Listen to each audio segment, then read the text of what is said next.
guys, welcome back. Today we are continuing with the part 2 of pharmacokinetics. Hope you guys watched our previous videos.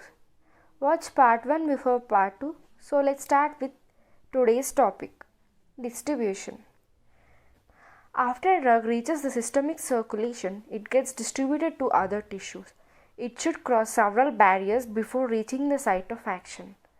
As in absorption, distribution also involves the same processes, that is filtration, diffusion and specialized transport. Various factors which determine the rate and extent of diffusion are lipid solubility, ionization, blood flow, binding to plasma protein and cellular proteins. Apparent volume of distribution or volume of distribution. For the purpose of understanding pharmacokinetics, we need to consider our whole body into a single compartment into which drugs are distributed uniformly. Each drug actually follows its own pattern of distribution from plasma to other body fluids and tissues. Definition.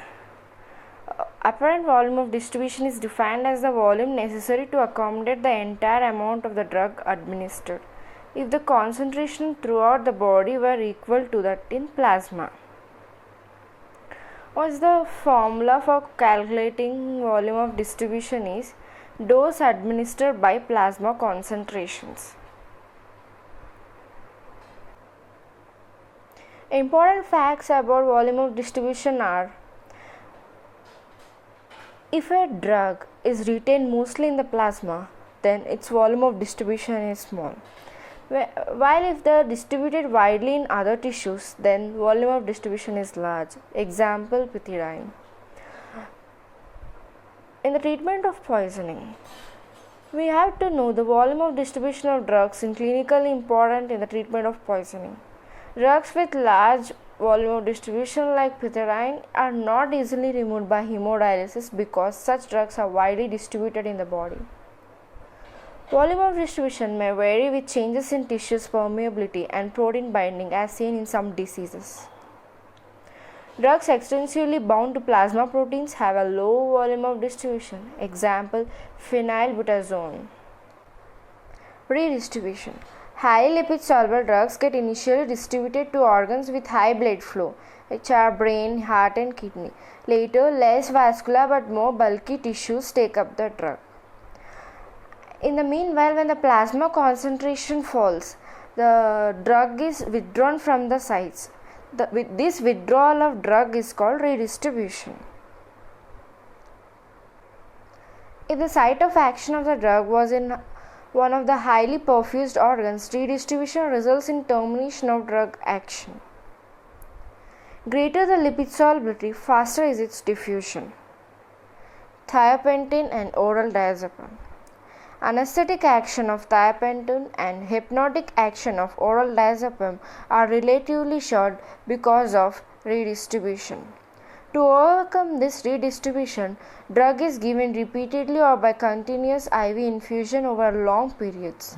The low perfusion, high capacity sites get progressively filled up and the drug becomes longer acting. Blood-brain barrier. The endothelial cells or brain capillaries lack intracellular pores and instead have tight junctions.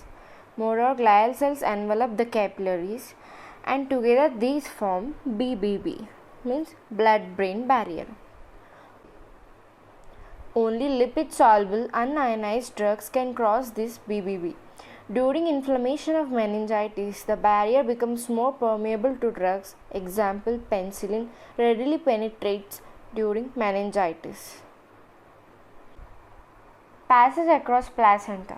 Placental membranes are lipoidal and allow free passage of lipophilic drugs while restricting hydrophilic drugs. There is a placental reflex called P-glycoprotein also, which serves to limit fetal exposure to maternal administered drugs. However, when the drugs are present in a higher concentration for long periods in the maternal circulation, this allows access to the fetus. Thus, it is an incomplete barrier and almost any drug taken by the mother can affect the fetus of newborn. Plasma protein binding. On reaching the circulation, most drugs bind to plasma proteins. Acidic drugs bind mainly albumin and basic drugs to alpha acid glycoprotein. There are some highly protein bound drugs. They are warfarin, phenytoin, tolbutamide, furosemide, sulfonamides, clofebrate, diazepam, phenylbutazone, indomethacin, salicylates. What are the extent of binding? Extent of binding depends on the individual compound. For example, flurazepam has 10%, lorazepam has 90%, alprazolam has 70%, diazepam has 99%, warfarin has 99%, morphine has 35%. Clinical significance of plasma protein binding. Free fraction. Only free fraction is available for action, metabolism and excretion. Highly plasma protein bound drugs are largely restricted to the vascular compartment and tend to have lower volumes of distribution. Protein binding serves as a storage of drug. Protein binding serves as a store of the drug, and when the free drug levels in the plasma fall, bound drug is released, prolonging the duration of action of drug. High degree of protein binding generally makes the drug low acting because bonding fraction is not available for metabolism or excretion unless it is actively extracted by liver or kidney tubules. There are few drugs which are highly bound to plasma protein. As you already read, acidic drugs are bound to albumin and basic drugs are bound to alpha acid glycoprotein. We will see few drugs which highly bound to plasma protein. To albumin, barbiturates, benzodiazepines, NSAIDs, valproic acid, phenytoin, penicillins, sulfonamides, tetracyclines, warfarin. To alpha-1 acid glycoprotein, beta blockers, bupivacaine, lignocaine, disopyramide, imipramine, methadone, parazosin, quinidine, verapamil. Displacement interaction. One drug can bind to many sites on the albumin molecule. Conversely, more than one drug can bind to the same site. As you can see in this image, more than one drug are trying to bind to one site of albumin molecule. Chronic renal failure and chronic liver diseases. In hypoalbuminemia, binding may be reduced and high concentration of free drug may be attained. Example, phenytoin and furosemide. Other disease may also alter drug binding.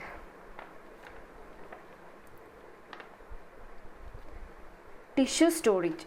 Some drugs get bound to certain tissue constituents because of special affinity for them. Tissue binding delays elimination and thus prolongs the duration of action of drugs.